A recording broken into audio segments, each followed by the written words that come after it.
એટલું બધું આપણને ઘેરી લીધા છે, તેમાં દ્વેષ પૂજવા દેતું નથી. ભજનમાં રાખતી જઈ, સત્સંગમાં રાખતી જઈ, સંભળાય છે ખરું, પણ સાંભળ્યા પછી આ કાનમાંથી સાંભળી આ કાનમાં કાઢી નાખ્યું. અને અમલ કરવો નથી. જો અમલ કરી લઈએ તો લાંબી વાત નથી. બાપુ સાહેબ ગાયકવાડ સયાજી રાવનો કાકાનો દીકરો ભાઈ એમ કહે છે કે એવું નામ જેને જાણ્યું એ વેદશાર ભણ્યો, એનો ભેદ જેને જાણ્યો એ તરત ખરો બન્યો. હવે વેદની વાત કરીએ તો એમ કહેવાય છે કે એક વેદનું પુસ્તક તમે વાંચો ને તો પછી વરેની જિંદગી વહી જાય, એવડું મોટું છે. હવે 4 વેદ વાંચતા હોર આવ્યા જાય તો આને સમજવાય ક્યારે? બાકી રહી જાય ને તો કે એ બધું પડ્યું કહે અને ખાલી એક એવું નામ છે એને જાણી લ્યો ને તો તમે 4 વેદનું જ્ઞાન થઈ જાય. એ વાત આપણને સદગુરુ કબીર સાહેબ કહે છે કે વેદ હમારા વેદ હૈ, હમ વેદન કી માહી, જહા કબીરા રમ રહા वो तो वेदन को गम नहीं.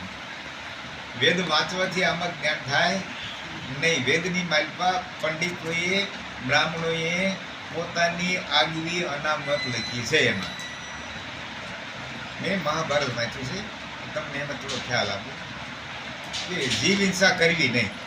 જીવ હિંસા એ પાપ છે. છતાંય જો શૂદ્રની હત્યા થઈ ગઈ હોય તો તમે બ્રાહ્મણોને બોલાવી અને જમાડી દક્ષિણા આપો એટલે એમાંથી મુક્તિ મળે.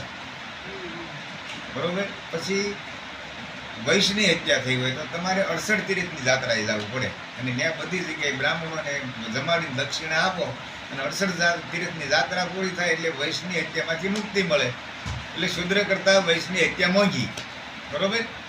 પછી ક્ષત્રિયની હત્યા થઈ હોય તો તમારે યજ્ઞ કરવો પડે એટલે એનાથી મોંઘી. અને જો બ્રાહ્મણની હત્યા થઈ હોય ને તો એ તો બ્રહ્મ હત્યા કે એમાંથી મુક્તિ જ ન મળે.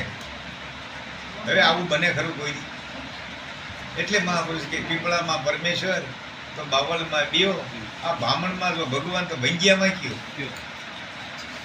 આ બ્રાહ્મણોના બધા કામ છે. ત્યારે સંતોએ કેવું કીધું છે કે નાના મોટા સર્વે હરિના ઘાટ, કોઈ સૂક્ષ્મ ને કોઈ વિરાટ, આ બધા ઘાટની અંદર પરમાત્મા છે ને છે. ત્યારે પંડિતોએ એના શાસ્ત્રોમાં કેવો ભગવાન લખ્યો છે કે અયોધ્યામાં રામ જન્મા એ ભગવાન હતા, દ્વારકામાં કૃષ્ણ ભગવાન જન્મા એ ભગવાન હતા. એવા એને 24 અવતાર ભગવાનના ગણાવ્યા. હવે તમે વિચાર કરો કે આપણા ભગવાન શું દરબારોમાં જ જન્મે, ક્ષત્રિયોમાં જન્મે? આ બીજી જાતવાળાએ શું પાપ કર્યું છે કે અહીંયા જ ભગવાન જન્મતો નથી, ત્યાં જ જન્મે છે?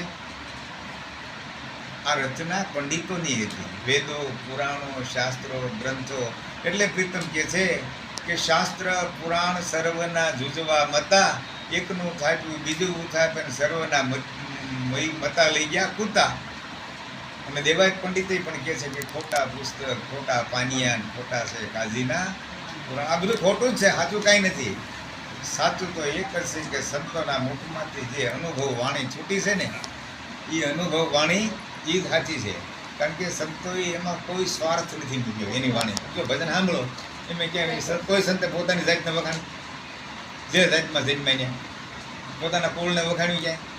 કોઈને વખાણ્યું નથી. એને સદગુરુ પરમાત્મા સિવાય કોઈના વખાણ કર્યા નથી. અને સંતોએ કોઈ જેમ કીધું કે ભાઈ મારા વંશવાળા જે હોય એને તમે એટલું દાન કરજો, એમ એવું ક્યાંય કીધું નથી. મારા વંશના હોય ને તમે મોટા માનજો એવું ક્યાંય કીધું? એવું કાંઈ કીધું નથી. એને તો એને જે નક્કી થયું, જે સમજાણું અને એના અનુભવમાં જે આવ્યું એ આપણને બધાને કહેતા ગયા છે. એટલે કીધું કે આ બગડતા પહેલાં જો બગાડી નાખશો તો એની કિંમત વધશે. પછી દહીં આવ્યું. હવે દહીં તે કેટલું સારું છે, દૂધમાંથી દહીં બન્યું, બગડ્યું એટલે બન્યું ને. તો દહીં તે બીજી બગડી જાય, ખાટ માટે ખાટું થાય તો કે એ બગાડ્યા પહેલાં બગાડી નાખે. હવે દહીંને બગાડવું એટલે વલોવી નાખે, દહીં રહે નહીં. હવે દહીંને બગાડો તો માલપેથી શું નીકળે? માખણ નીકળે. તો દહીં કરતાં માખણની કિંમત